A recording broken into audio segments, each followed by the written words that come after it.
ഇന്നസെന്റിന്റെ അഭ്രപാളിയിലെ വേഷപകർച്ചകൾ ഇനി കല്ലറയിലും ജീവിക്കും.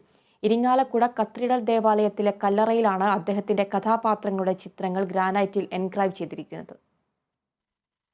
ഇരിങ്ങാലക്കുടക്കാരൻ ഇന്നസെന്റ് എന്ന മഹാനടൻ മലയാള സിനിമയിൽ അവിസ്മരണീയമാക്കിയ കഥാപാത്രങ്ങൾ നിരവധിയാണ്. ഇന്നസെന്റിന്റെ മരണം ഏവർക്കും തീരാത്ത വേദനയാണ് സൃഷ്ടിച്ചത്. ഇരിങ്ങാലക്കുട കത്തീഡ്രൽ ദേവാലയത്തിലെ കിഴക്കേ പള്ളിയോട് ചേർന്നുള്ള സെമിത്തേരിയിൽ അദ്ദേഹത്തിന്റെ 7ാം ഓർമ്മദിനത്തിൽ കല്ലറ ഒരുക്കിയതും ആ സ്മരണകൾ നിലനിർത്തിയാണ്. ചലച്ചിത്ര ലോകത്ത് അദ്ദേഹത്തിന്റെ മറക്കാനാവാത്ത 30ഓളം ചിത്രങ്ങളിലെ വേഷപകർച്ചകൾ ഗ്രാനൈറ്റിൽ എൻഗ്രേവ് ചെയ്താണ് കല്ലറ രൂപകൽപ്പന ചെയ്തിരിക്കുന്നത്. ഇന്നസെന്റിന് ഏറെ പ്രിയപ്പെട്ട പേരക്കുട്ടികളായ ജൂനിയർ ഇന്നസെന്റും അന്നയുമാണ് ഇങ്ങനൊരു ആശയം അവതരിപ്പിച്ചത്. AKPക്ക് സമീപം പ്രവർത്തിക്കുന്ന ഡച്ച് എൻക്ലേവ് ഉടമ രാധാകൃഷ്ണൻ ഈ ആശയം പ്രാവർത്തികമാക്കുകയായിരുന്നു. സിനിമാ റീലിന് സമാനമായ വെളുത്ത ഗ്രാനൈറ്റിനു മുകളിലായി ഇന്നസെന്റിന്റെ ഒരു ചിരിക്കുന്ന ചിത്രവും അതിനു ചുറ്റിലുമായി കറുത്ത ഗ്രാനൈറ്റിൽ സിനിമയിലെ 30ഓളം ചിത്രങ്ങളുമാണ് ചെയ്തിരിക്കുന്നത്. ഇന്നസെന്റ് സാറിന്റെ മോന്റെ മക്കളായ ഇന്നും അന്നയ്ക്കാണ് ഒരു ആശയം കൊണ്ടുവന്നത്. ഒരു 30ഓളം ഫോട്ടോകളുണ്ട്.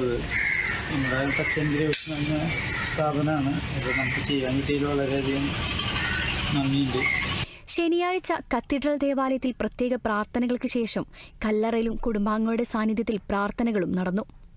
Kerala vision news, Thrissur.